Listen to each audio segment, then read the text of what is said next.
Bebekku wae. Bapak iki. Ayo apa bisa ben kowe nganti ucul kebaya. Isis. Kowe nangis ora? Ora metu duwe iki. Ora kok keplak. Kowe iki sapa? Tekan iki ada bicara. Dan yo ora nggo payung. Enak masalahnya piye?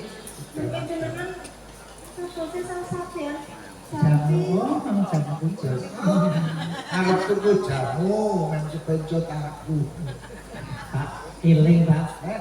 Eling. Ora aku Bapak iki sane cukup sikep.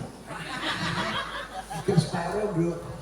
Encet. Ora june iki dituwalu lagi. Ya wis, koyo mangsane.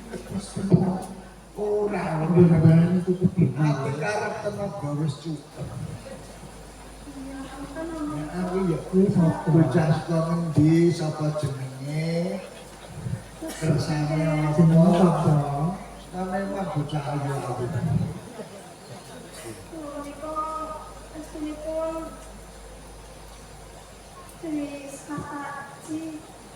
Ada saking kumpul.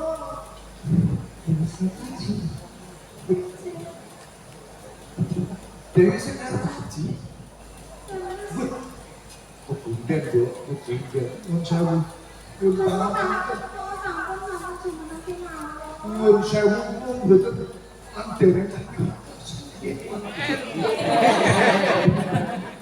Awak tuh cekeli, dapat cekeli ya rubuh tenan. Lajeng kagungan kersa menapa keroyo-royo rawuh wonten ing padusunan mekaten menapa iki namung kepengin tinjau mangke mirsani padusunan menapa wonten permasalahanipun Kemana Pak? ini lho menika Dari pun lho. Nggih. penjenengan agungane barang ora kaya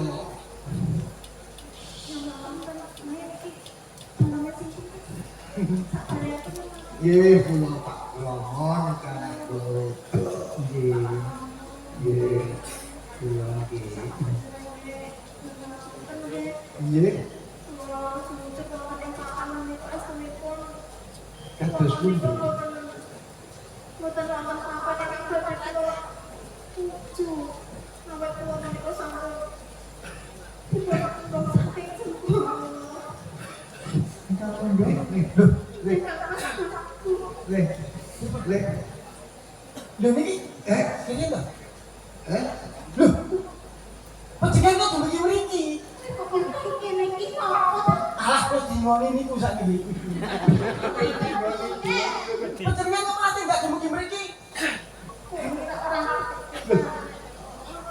Niku bendera kula. Oh, bendera Sekaji menika. Iya, mula saka kuwi aku kaya dukun. Aku kowe kok do tekan kene ora blok nek kowe abdine ora wis Panjenengan kaji. dugi mriki. Ditane kuwi aku ora ana ngerti menawa dene. Jajan kuwi Iki pasare, nggih. Nggih.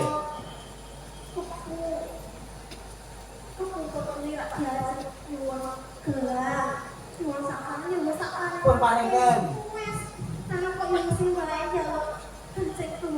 Murka, serakah. Nggih sampun ngaten nggih mawon, Ndara. Nyuwun sewu menika Ki, Ndara niku menawi dipun keparengaken. Menika supados Ndara Sekaji nggih lenggah wonten mriki mawon. Lega rasane atiku apa sing dingendikake Dewa Ayu lan omongmu ora abdukan aku yo Pun keparingken. napa rawuh Nggih, Sak. desa apa nggih Nggih. ning desa wis ora kaya nek ning Jenggala. Sak menika nggih mawon ngasur rumiyin. Pun keparengaken. Nggih, ayo. Dokter daleke. Nggih, monggo.